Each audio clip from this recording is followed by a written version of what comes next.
이제 우리 같이 하나님 말씀 같이 보도록 하겠습니다. 오늘은 여호수아 24장 14절로 18절 말씀입니다. 이제 특세 마지막 날이기도 하지만 여호수아 강해 이어져 오고 있는데요. 오늘이 마지막 시간으로 여호수아를 다루도록 하겠습니다.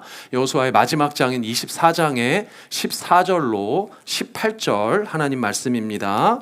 우리 다 같이 일어나서 이 시간은 좀 일어나도록 하겠습니다. 다 같이 일어나서 제가 여러분들 앞에 14절부터 18절 말씀 하나님 말씀 봉독해 올리도록 하겠습니다.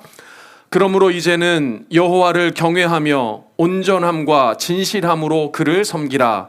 너희의 조상들이 강 저쪽과 애굽에서 섬기던 신들을 치워버리고 여호와만 섬기라. 만일 여호와를 섬기는 것이 너희에게 좋지 않게 보이거든 너희 조상들이 강 저쪽에서 섬기던 신들이든지 또는 너희가 거주하는 땅에 있는 아모리 족속의 신들이든지 너희가 섬길 자를 오늘 택하라.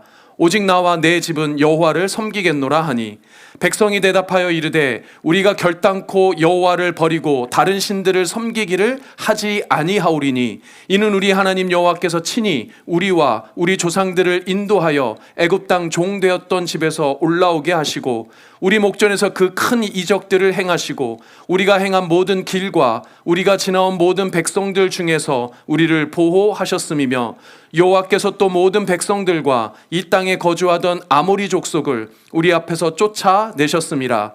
그러므로 우리도 여호와를 섬기리니 그는 우리 하나님이시니이다 하니라. 아멘. 네, 앉아주시기 바랍니다. 제가 잠깐 기도하고 말씀 전하겠습니다. 아버지 감사합니다. 주님의 귀한 백성들을 이 새벽의 시간에 주의 제단 앞에 불러주시고 아버지의 음성으로 아버지의 말씀을 듣게 하시니 감사합니다. 죄악된 영혼 가운데는 두려움의 음성이 되게 하여 주시고 깨닫지 못하는 연약한 영혼들에게는 깨달음의 울림이 되게 하시며 확신이 필요하고 믿음이 더욱 강건케 되길 원하는 자들에게는 참된 떨림의 시간이 될 수 있도록 존귀하신 아버지께서 역사하여 주시옵소서. 이 시간선 부족한 종을 주님께서 붙잡아 주시고 모든 죄악 가리시며 아버지 하나님의 영광만 드러낼 수 있도록 역사하여 주시옵소서. 감사드리며 예수님의 이름으로 기도드립니다. 아멘. 할렐루야. 오늘은 결국 하나님이다 라는 제목으로 마지막 시간 이어가도록 하겠습니다. 안 드리던 새벽 예배 나오시니까 힘드시죠? 피곤하시고. 네, 우리 보통 한국에서든 뭐 이제 경험해 보면 한 주 특세, 제가 전에 사역하던 사랑의 교회는 보통 2주에서 3주 정도 특세를 하는데요. 특세를 해보면 이제 새벽 예배를 드려보면 첫날, 네, 의기충천해서 일어나지죠. 네, 둘째 날 그래도 한 번 했는데 둘째 날까지 보통 셋째 날이 좀 힘듭니다. 셋째 날이 이제 마음에 이제 약간이 갈등도 생기고 오늘 하루 안 나간다고 뭔 일 생길까 이런 마음도 생겨서 3일째가 원래 조금 힘든 법입니다. 그래서 3일 딱 하면 4일째부터는 좀 쉬워요. 그렇게 치면 3일 특세인데 요 3일째 오늘 다 나오신 분들은 다 이루신 줄 믿습니다. 새벽 예배를 드리다 보면 여러분들 피곤해도 끝나고 이제 직장에 보통 바로 가시잖아요. 또 학교에 가시잖아요. 그러면 이게 오히려 뭐 피곤해도 실수하지 않으려고 좀 더 집중하게 됩니다. 또 가능한 이제 아침 일찍 일어나야 되니까 저녁에 스케줄 안 잡게 되죠. 가능한 한 좀 적게 먹고 빨리 자야지 하고 또 일찍 자게 됩니다. 그러다 보니 새벽 예배를 드리다 보면 이 생활이 좀 단조로워져요. 단조로워지고 담백해지고 단조로워지고 담백해지는 신앙생활이 참 좋은 것 같습니다.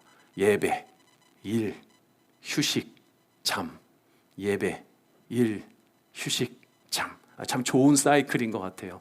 우리가 특세로 이렇게 잠깐 이렇게 하나님 은혜 주셔서 이 시간 갖게 되지만 여러분들 평소에도 좀 하나님과 먼저 하는 시간을 시작하시고 이렇게 신앙을 이어가시면 어떨까라는 생각이 듭니다. 두 번의 이 특세를 거쳐서 여러분 줌으로 들어오신 분들은 첫날은 하영 목사님 통해서 두 번째 날 윤재현 목사님 통해서 많은 은혜 받으신 줄 믿습니다. 특별히 첫 번째 날에 우리가 입술로만 주여 주여 하는 우리의 거칠의 신앙이 진짜 신앙인이 아니고 나의 기준이 아니라 하나님의 기준으로 부르신 자들이 합당한 아버지 하나님의 자녀들이고, 예수 그리스도께서 이 땅에 오신 이유가 뭐라고 했죠? 그 하나님의 예수 그리스도의 진짜 양된 그 양들에게 양식, 하늘의 양식, 말씀의 꼴을 듣게 하고 그 복음으로 살게 하는, 풍성한 삶을 누리게 하는 것이 예수님께서 이 땅에 오신 이유고 하나님께서 우리를 부르신 이유라고 했습니다. 윤재용 목사님께서는 또 어떤 말씀 전해주셨죠? 레위기 말씀을 통해서 예수 그리스도를 통해서 우리에게 뿌려주신 그 피 흘림, 그런데 그 십자가의 사건이라는 것은 그 십자가 앞에 나아가는 우리는 가장 먼저 무엇을 고백해야 되는 우리가 되어야 한다고 말씀드렸습니까? 우리가 그 피를 뿌리게 한, 우리가 그 예수 그리스도의 목에 칼을 찔렀던 것이 바로 우리 자신이다라는 마음으로 예배의 자리에 나와오는 것이 우리의 모습이다, 우리가 예배자된 모습이다, 그것이 사실 부르심의 확신을 갖는 신앙인의 마음이다라는 이런 말씀을 들었습니다. 오늘은 이제 세 번째, 하나님의 부르심을 확신하라라는 주제로 갖는 세 번째 시간인데요, 이 시간 통해서는 특별히 하나님께서 우리를 선택하신 그 선택에 확신을 갖는 신앙인이 어떤 신앙의 모습이어야 되는지를 같이 좀 나눴으면 좋겠습니다. 화제를 잠깐 돌려서요, 여러분들 그 프로야구 보시는지 모르겠는데 미국에는 이제 메이저리그가 있지 않습니까? 야구하면 이제 또 좋아하시는 분들도 있는데 이정후라는 선수가 있어요. 이정후라는, 관심이 없는 분들은 전혀 처음 듣는 이름일 수도 있지만 우리 한국에서는 바람의 손자라고 해서 되게 유명한 선수입니다. 이 선수가 작년까지 한국에서 잘 뛰다가 올해 이제 메이저리그에 입성을 했어요. 어마어마한 연봉을 받고, 액수가 저는 감도 안 되는 이런 큰 돈을 받고 메이저리그에 입성을 했습니다. 동부였으면 어떻게든 한번 가볼 텐데 서부여가지고 가보지는 못해요. 근데 안타깝게도 얼마 전에 이 선수가 부상을 당했습니다. 불과 몇 게임 뛰어보지도 못하고 엄청난 돈을 받은 선수가 와서 부상을 당해서 이번 시즌 아웃됐어요. 이번 시즌 아예 뛰지를 못하게 됐습니다. 참 안타까운 일이죠. 안타까운 일입니다. 누가 가장 안타까울까요? 본인이 가장 안타까울 겁니다. 여러분도 한번 생각해 보세요. 메이저리거가 되는 것은 아마 모든 프로야구, 특별히 한국의 프로야구 선수들한테는 그야말로 드림일 겁니다. 꿈일 거예요. 메이저리거가 그냥 되는 것도 아니잖아요. 엄청난 연봉을 받은, 정말 성공해도 이만큼 대단하게 성공한 선수가 없을 겁니다. 여러분들 메이저리거가 그런데 그렇게 됐다라는 것으로 끝일까요? 메이저리그가 됐으니까 이제 그만 괜찮을까요? 그 부상당한 선수는 이제 메이저리그 되고 거액 연봉 받았으니까 끝이야. 부상당해도 괜찮아. 아마 이렇게 생각할까요? 아마 그렇지 않을 겁니다. 어느 누구도 야구 선수가 된다라는 꿈을 갖고 자랐던 사람이라도 야구 선수가 되었다라고 만족하는 사람은 없을 거예요. 메이저리거가 꿈인 사람이 메이저리거가 되었다고 만족하고 이제 그만 괜찮다라고 말하는 사람은 아무도 없을 겁니다. 여러분들 한두 번 제가 예를 드렸던 것처럼 군인이 되었다고 군인 노릇하는 게 아니죠. 훈련을 거쳐야 됩니다. 뼈를 깎는 고통이 있어야 돼요. 훈련을 거쳐야 군인다운 모습이 되고, 군인다운 모습이 되어야 군인으로서 역할을 하는 거지 않습니까? 그리스도인으로 된 것으로 만족해서는 안 된다는 거죠. 내가 하나님의 부르심으로 선택으로 그리스도인이 되었다라는 것으로 만족하는 것은 진짜 그리스도인다운 것이 아닙니다. 그리스도인이 되었다라는 것으로 만족하는 것이 아니라, 그리스도인이 되었다면 그리스도인이 된 그 그리스도인다운 삶을 살아야 되는 거예요. 메이저리거가 되었다면 메이저리거다운 경기를 뛰고 활동을 하고 그 선수의 역할을 해내야 의미가 있는 겁니다. 군인이 되었다고 해서 만족하는 것이 아니라 훈련을 받고 군인다운 모습이 되어서 군인으로서 살아가야 군인의 역할이, 또 군인으로 부름받은 마땅한 일이 되는 거죠. 마찬가지입니다. 그리스도인이 되었다라고 하는 것은, 그리스도인이 되었다라는 것으로 만족하는 삶을 산다라는 것은 하나님이 원하시는 삶도 아니고 진짜 그리스도인다운 삶이 아닙니다. 그리스도인이 되었다라고 여러분들이 확신한다면 확신에 걸맞는 그리스도인다운 삶을 살아내야 돼요. 메이저리거가 되기 위해서 얼마나 많은 노력을 하고 훈련을 했겠습니까? 군인다운 정말 베테랑 군인이 되기 위해서 얼마나 많은 훈련을 해야 됩니까? 그리스도인이 된다는 것도 마찬가지예요. 그리스도인이 그리스도인답게 살기 위해서는 수많은 훈련이 필요합니다. 근데 여러 훈련 중에 그리스도인이 되기 위한 훈련으로 하나님이 주시는 훈련의 방법이 있어요. 많은 방법 중에 가장 대표적인 방법이 뭐냐면 선택지를 주시는 겁니다. 자꾸 선택을 하게 하시는 거예요. 두 가지 중에 한 가지를 선택해봐 라고 선택지를 주시는 겁니다. 아브라함에게 명령하시죠. 이삭을 바쳐라. 이삭을 바칠 것인가 말 것인가. 요나를 불러서 니느웨로 가라고 합니다. 그래 놓고서는 다시생 배를 눈앞에 딱 보여주세요. 갈 것인가 말 것인가 선택을 하게 하지요. 우리 지난주에 다룬 본문에서는 갈렙에게 이미 약속을 하셨습니다. 어떤 약속을 하셨습니까? 저 험한 선 예루살렘, 저 험한 땅, 그 땅을 네가 정복해라라는 마음을 주셨습니다. 가나안 정복 전쟁 이후에도 40년의 광야 생활 이후에도 여전히 그 험한 산을 택하는지 안 택하는지 아마 하나님은 지켜보고 계셨을 거예요. 그리스도인은 그 선택의 훈련과 시험 가운데 늘 하나님이 기뻐하시고 온전하신 뜻이 무엇인지를 깨달아 알고 그것을 선택하는가 마는가 하는 것으로 부단한 시험을 훈련을 하나님께서 우리에게 주십니다. 그래서 선한 우리의 양심을 하나님께서 감동시키셔서 선한 그 성령 하나님의 의지와 역사대로 우리가 하나님의 뜻을 선택하는지 마는지를 가지고 계속 훈련시킨다는 거죠. 매 순간 우리의 삶은 말하자면 하나님을 선택할 것인가 아니면 하나님 아닌 세상 아니면 내 인간의 욕망과 내 욕심대로 이전의 뜻대로 살아갈 것인가 이 두 가지의 선택의 갈림길에서 끊임없이 우리를 시험하시고 훈련하신다는 겁니다. 2024년 상반기를 여호수아서로 계속 다뤄왔는데요. 오늘 이 여호수아서의 이 마지막 부분에 여호수아의 설교가 담겨있는 이 본문은 말하자면 바로 이 훈련의 마지막 막바지의 부분에 우리에게 도전하는 질문을 하는 겁니다. 너는 하나님을 선택할 것이냐 아니면 이전의 삶을 하나님 믿기 전의 삶을 내 욕망대로 너의 뜻대로 살아갈 것이냐는 도전을 한다는 겁니다. 이번 특세 주제처럼 나를 부르신 그 하나님을 확신하는 그래서 그 하나님의 선택지에 하나님이 아닌 세상이 아니라 세상이 아닌 하나님을 선택하고 하나님을 다시 한번 확신하는 시간이 되시기를 주의 이름으로 축복합니다. 아멘. 우리가 오늘 이 보는 마지막 여호수아서의 특별히 23장, 24장 두 장은 여호수아의 고별 설교로 이루어져 있습니다. 여호수아가 뭐라고 말을 하냐면 이제 자기는 나이가 많이 들어서 늙어서 이제 죽어야 할 때가 되었다라고 이야기를 하고 유언과 같은 고별 설교를 하게 돼요. 근데 여러분들 한번 생각해 보셨으면 좋겠습니다. 여호수아가 어떤 사람이죠? 모세의 뒤를 이어서 이스라엘을 리드했던 지도자였습니다. 광야의 거친 40여 년의 삶을 사실은 보이지 않게 모세를 수종들며 이스라엘 백성들과 함께 동고동락하고 광야에서 수많은 전쟁을 같이 뛰었습니다. 뿐만 아니라 가나안에서의 그 아주 그 처절한 전투의 현장에서 이스라엘 백성들과 함께 전장에서 뛰었던 그런 여호수아죠. 그럼 여러분들 한번 생각해 보세요.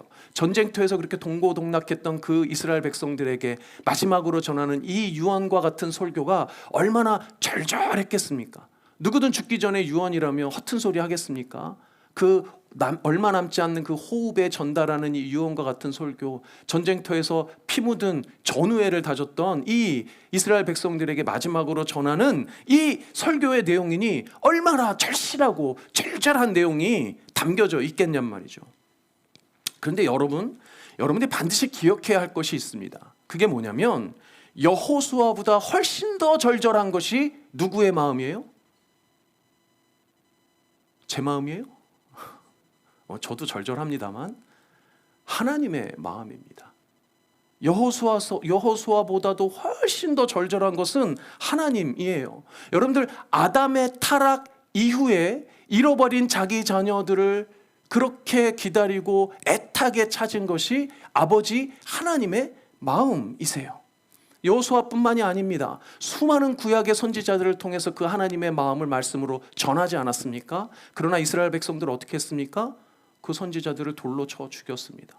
그리고 하다한 데서 마지막으로 보낸 자기의 친아들 예수 그리스도마저도 십자가에 못 박아 죽인 것이 유대인들이고 이스라엘 사람들이잖아요. 여러분들 얼마나 예수님을 보내는 그 아버지 하나님의 마음이 절절했겠어요. 못 박혀 죽임당하는 아들을 보고 얼마나 마음이 처절했겠습니까? 그 마음으로 마지막까지 붙들고 싶은 게 여러분들이에요. 여러분들의 영혼을 찾기 위해서 하나님께서 그렇게 절절하게 몇천 년의 시간, 아니 창세 전부터 기다려 오셨다는 겁니다. 그럼에도 불구하고 끊임없이 아버지 하나님을 배신하고 뒤돌아서는 사람들의 죄악을 보면 하나님도 참 대단한데요, 인간의 죄성도 참 대단합니다. 여러분들 우리 가운데 있는 이 죄악의 뿌리를 무시하시지 말기 바랍니다. 여러분들 끈덕지게 여러분들을 붙잡고 있는 게 이 죄악의 뿌리들이라는 거죠. 여하간 여호수아가 다루고 있는 이 마지막에 이 설교에 담고 있는 메시지가 많지만 오늘 이 시간에 그 여러 가지 메시지들을 대충 요약해서 압축해서 세 가지로 간단하게 좀 전달을 하려고 합니다. 첫 번째는 결국 여호수아가 이야기하고 싶은 첫 번째 이야기는 하나님이 싸우셨다라는 거예요. 그리고 하나님이 싸우실 거라는 겁니다. 하나님이 모든 것을 주셨다는 것이고 하나님께서 이스라엘을 먼저 선택하셨다는 거예요. 설교의 시작 부분에 23장 3절에 제일 먼저 여호수아가 이렇게 하나님의 마음을 대변합니다. 너희의 하나님 여호와께서 너희를 위하여 이 모든 나라에 행하신 일을 너희가 다 보았거니와 너희의 하나님 여호와 그는 너희를 위하여 싸우신 이시니라. 이스라엘은 하나님께서 그들을 위해서 행하신 모든 일들을 분명히 다 보았습니다. 광야에서 보았습니다. 수년간의 가나안 정복 전쟁을 통해서 보았어요. 가나안 땅을 정복하고 분배하고 사실상 그 이후의 모든 이스라엘의 역사를 이끄시고 싸우셨고 주셨고 행하셨고 일하신 분은 하나님이셨습니다. 하나님은 언제나 전적으로 이스라엘 편이었어요.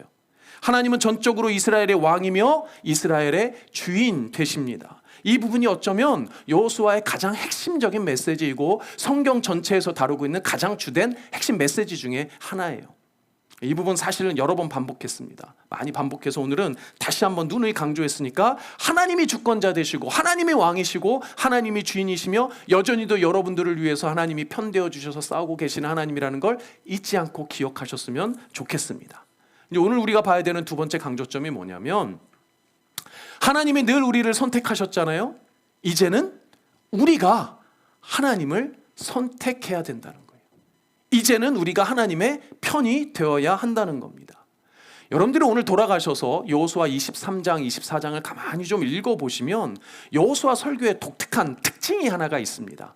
그게 뭐냐면 너희라는 단어가 엄청나게 강조된다는 거예요. 너희라는 단어가 많이 반복됩니다. 방금 읽었던 23장 3절만 해도 너희라는 단어가 5번이나 등장해요. 단 한 절인데 너희의, 너희를, 너희가, 너희의, 너희를 뭐 조사만 바뀌고 계속 너희 그럽니다. 하도 이상해가지고요 제가 세어봤어요. 너희가 도대체 몇 번이나 등장을 하나. 그랬더니 23장에는 50회 등장합니다. 한 장에 50회. 24장에는 43회 등장해요. 이 정확한 횟수가 혹시 틀렸을지도 몰라요. 제가 세다 보니까 너무 많이 나와가지고 한두 번 틀렸는지도 모르겠어요. 근데 제가 눈으로 일일이 세어보니 23장에만 너희라는 단어가 50회, 24장에는 43회가 사용되었습니다. 여기 뭐 책을 좀 읽으시거나 글을 쓰시는 분들은요 이런 얘기 들어보셨을 겁니다. 글 쓸 때요 나 혹은 너라는 단어가 반복돼서 쓰는 거는 좋은 글쓰기가 아니에요. 잘 쓰는 글이 아닙니다. 그런데 구태여 여호수아가 이렇게 자꾸 반복해서 너희를 강조하는 이유가 있지 않겠습니까? 이거는 참 의도적이라는 거죠. 왜 여호수아는 마지막 설교에서 너희를 이렇게 강조하는 걸까요? 오늘 읽은 본문 24장 14절 15절을 읽으면 그 의도가 분명하게 드러납니다. 14절 그러므로 이제는 여호와를 경외하며 온전함과 진실함으로 그를 섬기라. 너희의 조상들이 강 저쪽과 애굽에서 섬기던 신들을 치워버리고 여호와만 섬기라.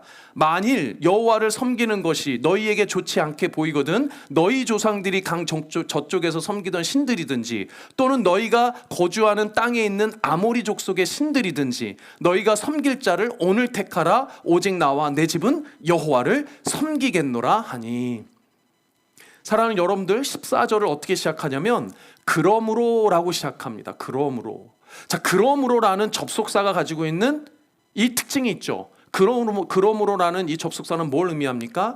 앞에 어떤 내용들이 있는데 그 내용들이 이러하니 그러니 뭐뭐 해라 이런 내용이잖아요. 그렇죠? 그럼 앞에 내용들이 뭡니까? 여러분들 앞에 내용을 보시면 24장, 23장뿐만 24장의 앞부분의 내용은 모두가 다 하나님께서 이스라엘을 위해서 싸우셨고 하나님께서 이스라엘에 편대해 주셨고 하나님께서 이스라엘을 선택해 주셨다, 구원해 주셨다 이런 내용들이에요.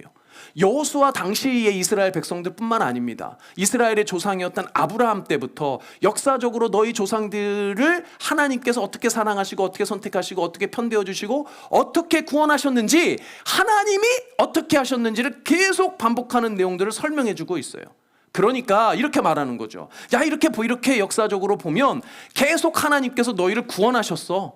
계속 하나님께서 너희를 위해 싸우셨어. 하나님은 언제나 이스라엘을 택하셨고 이스라엘의 편을 들었어. 그러므로 이제는 너희가 이스라엘 너희가 하나님의 편이 되고 이스라엘 너희가 하나님을 선택하고 이스라엘 너희가 하나님을 위해 싸우라는 거예요. 하나님이 너희를 위해 싸우셨으니 그러므로 이제는 너희도 하나님을 위해서 싸워라. 하나님이 언제나 너희의 편이 되었으니 그러므로 이제는 너희도 언제나 하나님의 편이 되어라. 하나님이 언제나 너희를 선택했으니 그러므로 이제는 너희도 하나님을 선택하라. 여호수아가 그렇게 말하는 거죠. 나는 그렇게 하겠다. 내 가족도 그렇게 하겠다. 나와 온 가족이 그렇게 여호와 하나님의 편을 택하고 여호와 하나님을 위해 싸우겠다. 여호수아가 그렇게 말하는 거예요. 그리고 이스라엘 백성들에게 말하는 거죠. 너희가 이제 그렇게 해야 된다고 말하는 거죠. 여러분들 정치인을 보면 정치인들이 백성들에게 국민들에게 뭐라고 말합니까? 정치인들은 백성들에게 국민들에게 나는 당신의 편입니다 라고 말합니다. 그렇죠. 정치인들 다 그렇습니다. 정치인들은요 다 나는 당신의 편입니다. I'm your side. 정치인들은 다 그렇게 이야기해요. 어떤 정치인이든지 다 국민의 편이라고 이야기하지 딴 나라 편이라고 말하는 정치인들 봤습니까? 없습니다. 그런데 여호수아 생각해 보세요. 여호수아는 정치적인 리더이기도 합니다. 근데 여호수아는 뭐라고 말합니까? 당신들의 편이 아니고 하나님의 편이라고 말하는 거예요. 여러분들 이렇게 말하는 게 쉬울까요? 아닙니다. 절대로 쉽지 않습니다. 정치적 리더, 군사적 리더라면 나도 너희들의 편에서 너희들을 위해서 싸우겠다라고 하는 게 맞지 하나님의 편이다라고 말하는 것은 절대 쉽지 않습니다. 내가 당신들의 편이니 당신들도 내 편 되어달라고 하는 것이 정치인들이 하는 이야기지 않습니까? 제가 지난 1년 설교 중 가만히 돌아보면 하나님이 마음을 주셔서 전하지 않은 적이 없어요. 늘 하나님이 마음 주셔서 말씀을 전했습니다. 여러 가지로 선포하기 쉽지 않은 내용들도 있어요. 인간적으로 생각을 해보면. 그 중에 하나가 뭐였냐면 하나님께 충성하라라는 메시지였습니다. 나 말고 목사 말고 교회에 충성하지 말고 하나님께 충성하라. 근데 제가 정신 차리고 보니까 인간적으로 생각해 보니 이게 뭔 헛소리를 했나 싶은 거예요. 인간적으로 생각해 보니까 제정신이 아닌 거죠. 여러분 잘 들으셔야 됩니다. 인간적으로 생각해 보니까 아마 다른 목사님들도 제가 제정신이냐 이렇게 말하는 사람이 있을지도 모르겠어요. 인간적으로는요 내 편 되어달라고 하는 게 맞아요. 개척한 지 1년도 안 되고 누가 어떤지도 모르는 이런 상황에서 교회도 작고 내 사정도 여의치 않은데 내 편 주세요. 내 편 되어주세요. 우리 교회 편 되어주세요. 이렇게 말하는 게 정상입니다. 그게 인간적으로는 정상적이라는 거예요. 세상적으로는 그렇다는 거예요. 교회 사정 봐달라, 내 사정 봐달라 이렇게 말하는 것이 인간적으로는 맞다는 거예요. 그런데 아무리 돌아보고 아무리 생각해보고 아무리 기도해봐도 그때 그렇게 설교한 것이 맞아요. 하나님께만 충성하라는 것이 맞아요. 왜요? 당연히 첫 번째는 성경이 그렇게 말하고 있기 때문입니다. 그러나 또 실천적으로 내 자신을 돌아보아도 저조차도 사실 여러분 편이 아니라 하나님의 편이에요. 하나님의 편이기에 여러분 편 되어드리는 겁니다. 제가 하나님을 선택하였기 때문에 여러분들을 선택하는 것이고 제가 하나님의 편이고 하나님을 위해 싸우기 때문에 우리 블루진 교회를 위해 싸우고 우리 블루진 교회를 위해 일하는 거죠. 사랑하는 여러분, 여러분들은 하나님이 구원하여 주시고 하나님이 택하여 주신 하나님의 편된 하나님의 자녀들이 맞습니까? 여러분들이 정말 하나님의 자녀가 맞고 하나님이 선택하신 하나님의 백성이 맞다면 이제는 여러분들이 하나님의 편이 되어야 합니다. 이제는 여러분들이 하나님을 선택하셔야 돼요. 이제는 여러분들이 하나님의 부르심에 합당한 확신을 가지고 하나님을 위해 싸워야 할 때가 되었다는 거예요. 사랑하는 여러분, 여러분들의 믿음이 진짜라면 하나님을 택하십시오. 여러분들이 하나님을 향한 사랑이 진짜라면 이제는 하나님의 편 되시는 여러분들 되시기를 축복합니다. 아멘. 자, 이렇게 여호수아가 이스라엘 백성들에게 야, 나는 하나님을 택할 거야. 너는 어떻게 할 거냐? 이렇게 물어봅니다. 근데 여러분들 흥미로워요. 왜 흥미로운지 아십니까? 여호수아가요, 자기 백성들에게 명령하지 않습니다. 야, 너희 하나님을 선택해. 명령하지 않아요. 너희는 하나님의 편이 돼 라고 명령하지 않습니다. 놀랍게도 선택권을 너희들에게 넘깁니다. 선택권을 이스라엘 백성에게 넘겨요. 여러분들 처음 언급한 대로 신앙이라는 것은 이 훈련이 거듭되는 거예요. 이 선택의 훈련을 거듭하는 겁니다. 여호수아가 이렇게 말하는 거죠. 하나님은 이미 우리를 택했는데 너희는 어떻게 할 거니? 너희도 선택할 거니? 하나님을 선택할 거니? 아니면 우상을 선택할 거니? 너희는 하나님을 선택할 거냐? 여전한 애굽의 신들을 선택할 거냐? 너희는 저 가나안 땅에 들어가서 여전히 하나님을 선택할 거냐? 아니면 가나안의 그 풍요와 가나안의 그 물질과 가나안의 그 행복과 번영을 얘기하는 그 우상들을 선택할 거냐고 선택권을 넘긴단 말이에요. 마치 선악과를 먹을지 말지를 아담에게 선택권을 주는 것처럼 선택권을 넘겨준다는 겁니다. 그런데 놀라운 게 뭐냐면 백성들이 여호와의 질문에 예스해요. 하나님을 택하겠다고 합니다. 여러분 언뜻 생각하면 너무 당연한 얘기 같죠? 여러분들도 제가 지금 여러분들에게 질문하면 여러분도 하나님을 선택하시겠습니까? 그럼 여러분들 당연히 여기서 예스 하겠죠. 노 하시는 분은 마음속으로만 이 새벽에 여기까지 왔는데 여기서 노 할 분들은 없을 것 같아요. 예스 할 겁니다. 솔직히 정말 그럴 거예요. 이상하다고 생각할 사람 아무도 없어서 읽으실 때 당연히 예스하고 여러분들도 지나갈 겁니다. 근데 사랑하는 여러분들 정직하게 한번 들여다보세요. 솔직히 여러분들의 삶을 한번 보세요. 특별히 이 시대에 과학기술이 이렇게 발달한 이 현대를 살면서 이렇게 하겠다는 게 제정신입니까? 아닙니까? 여러분들 정직하게 이 시대를 살아가는 현대인들에게 하나님을 선택할 거냐, 이 세상을 선택할 거냐, 이 질문에 하나님을 선택한다고 하는 게 제정신인 사람들이 하는 얘기입니까? 아니면 약간 시대를 파악 못하는 사람들입니까? 아니, 여러분들 자신은 지금 매 순간 삶의 자리에서 진짜 하나님의 편이 되어 하나님을 선택하는 삶을 살고 있습니까? 여러분들 특세 첫날 하이영 목사님이 이렇게 도전하셨죠. 예수님이 경고하신 대로 너희들이 지금 주여 주여 하지만 나는 너희를 모른다라고 말씀하셨습니다. 여러분들이 지금 이 자리에서 주여 주여 하고 부르짖고 하나님의 은혜입니다라고 찬양하지만 정말 여러분들의 삶이 하나님이 원하시는 삶이며 하나님을 택한 삶인지를 돌아보란 말이죠. 사실 이 부분이 지금까지 우리가 읽어온 여호수아의 이 마지막 부분, 여호수아가 전하는 이 설교의 핵심 포인트예요. 세 번째 뭡니까? 하나님을 선택한 자의 삶이라는 것을 살고 있냐라는 거죠. 하나님을 선택한 하나님의 편이 된 삶을 살고 있냐라는 겁니다. 그리고 사실은 선택권을 넘겼지만 여호수아는 이렇게 말하는 거죠. 바로 그런 삶을 살아야 한다는 겁니다. 그래야 진짜 그리스도인이라는 거예요. 그것을 어떻게 표현하면 이렇게 표현합니다. 하나님의 말씀에 순종하는 삶, 하나님을 가까이 하는 삶, 하나님을 사랑하는 삶, 그리고 오직 하나님만 섬기는 삶, 다 동의어예요. 하나님의 말씀에 순종하는 거, 하나님을 가까이 하는 거, 하나님을 사랑하는 거, 하나님만을 섬기는 거 다 동의어예요. 표현은 다르지만 다 같은 말이라는 겁니다. 하나님의 말씀이 가르쳐주는 삶을 살 것이냐, 이 세상을 성공적으로 살아가고 더 많은 정보를 가지고 있는 그 사람들이 가르쳐주는 세상의 방식대로 살 것이냐, 하나님을 가까이 하는 삶을 살 것이냐, 아니면 세상에서 성공한 사람들, 대단한 사람들, 유명하다고 하는 사람들, 나에게 유익이 되는 그 사람들을 가까이 하는 삶을 살 것이냐, 하나님을 정말 사랑하는 삶을 살 것이냐, 이 세상의 물질을 사랑하는 삶을 살 것이냐, 예배의 자리, 말씀의 자리를 섬기는 삶을 살 것이냐, 내가 원하는 자리, 내가 편한 자리를 섬기면서 살 것이냐, 여러분들 다 동일한 선택지가 여러분들 앞에 놓여 있다는 거예요.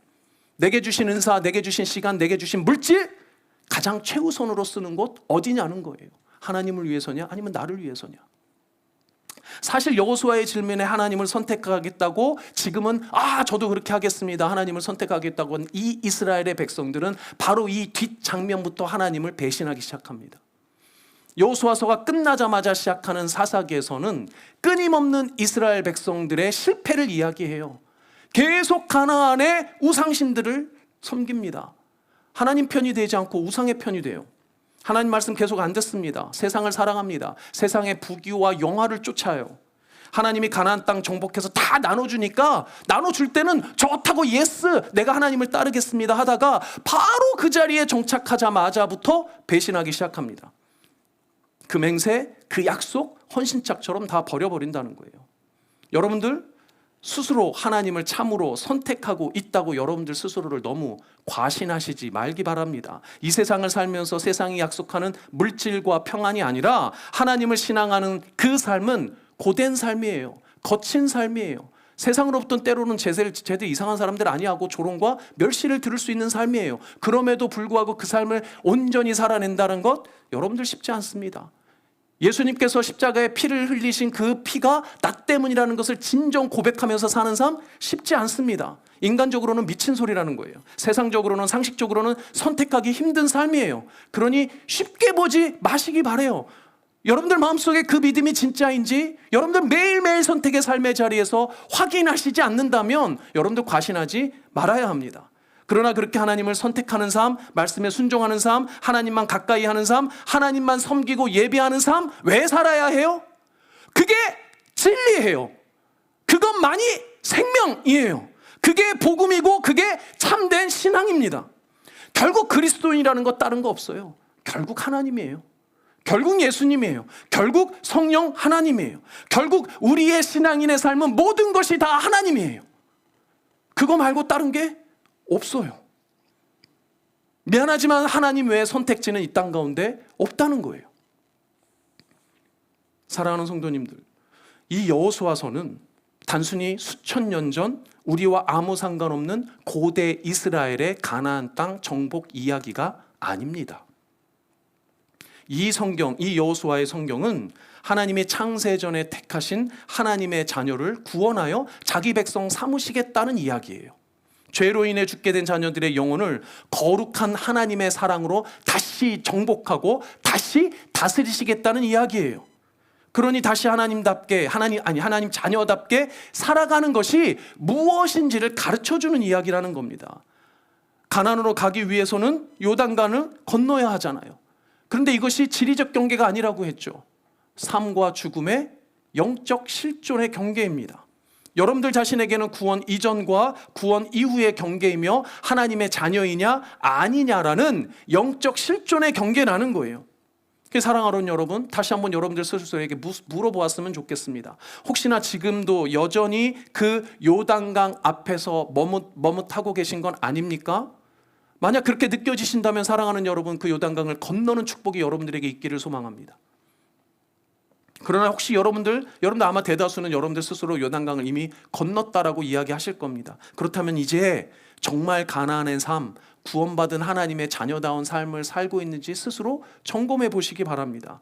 하나님 자녀다운 삶을 선택하시기를 바랍니다. 하나님의 말씀에 순종하는 삶을 살길 바랍니다. 하나님만 사랑하며 하나님만 가까이하며 하나님만 섬기는 오베잉 처치의 그 비전과 사명이 나의 삶이라는 것을 믿음으로 살아내는 하나님께만 충성하는 여러분들 되시기를 바랍니다. 설립 1주년을 지나는 우리 블루진 한인교회 성도님들,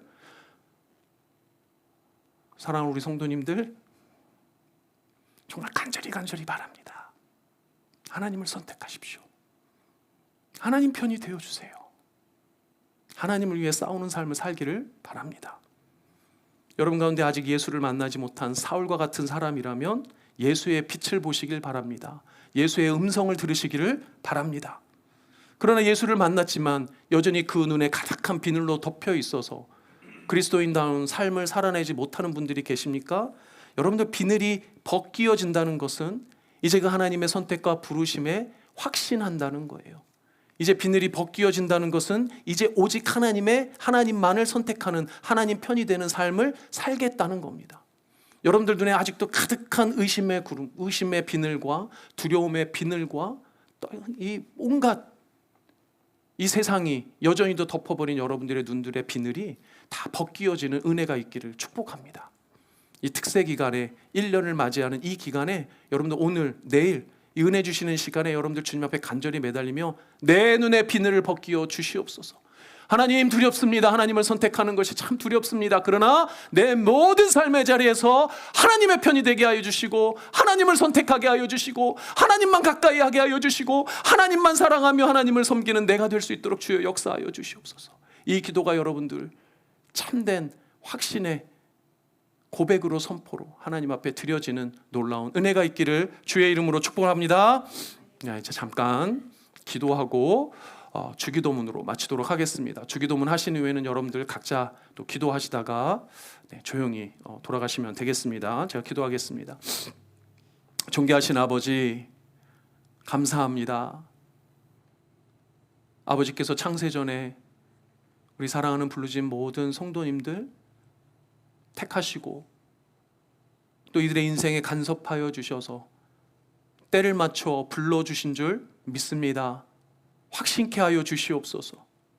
그 확신을 가지고 이 땅 가운데 이제는 하나님의 편이 되며 하나님을 선택하며 하나님께만 충성하는, 하나님만 가까이 하고 하나님만 사랑하고 하나님만 섬기는, 결국 모든 삶이 하나님으로 가득한, 꽉 채워진 우리 사랑하고 복된 우리 성도님들 다 될 수 있도록 주님 축복하여 주시옵소서. 감사드리며 존귀하신 예수님의 이름으로 기도드립니다.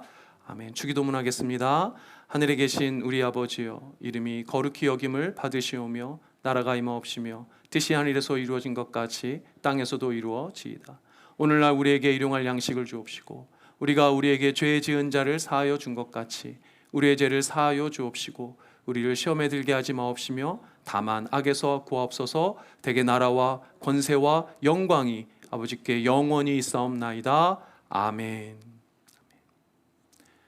네, 우리 마지막 페이지에 찬양 틀어주시고요, 조명 맞춰주시고요. 우리 특별히 내일 1주년 기념 예배를 드리게 됩니다. 1주년 기념 예배 오실 박재훈 목사님을 위해서, 여러분들 자신을 위해서, 우리 또 자녀들을 위해서, 교회를 위해서 우리 함께 기도했으면 좋겠습니다. 또 특별히 여러분들 가지고 오신 기도 제목 반드시 응답받는 시간 되었으면 좋겠습니다. 몸이 아프거나 마음이 아프거나 영혼이 아픈 지체들을 위해서 기도할 때 하나님이 역사하여 주실 줄 믿습니다. 우리 다 같이 기도하는 시간 갖겠습니다.